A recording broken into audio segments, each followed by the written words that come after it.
meie Arabella tantsis. Ütles oma konnad üles ja ütles ka meie Arabella tantsis. Arabella tantsis. Ja konnaisa ütles. Õigesti öeldakse. Kui sa midagi väga tahad ja teed kõik selle saavutamiseks, siis sa seda ka saad.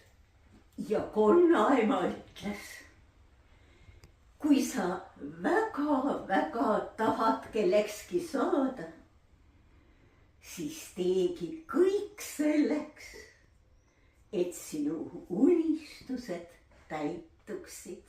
Ja täna meie Arabella tõestaski seda. Arabella õppis tantsima. Vaat selline oligi meie väikese Arabella lugu. Ja teate, me mängisime teatrit ja me mängisime koos teiega. Ka teie olite näitlejad selles muinasjutus. Nii et suur aitäh teile.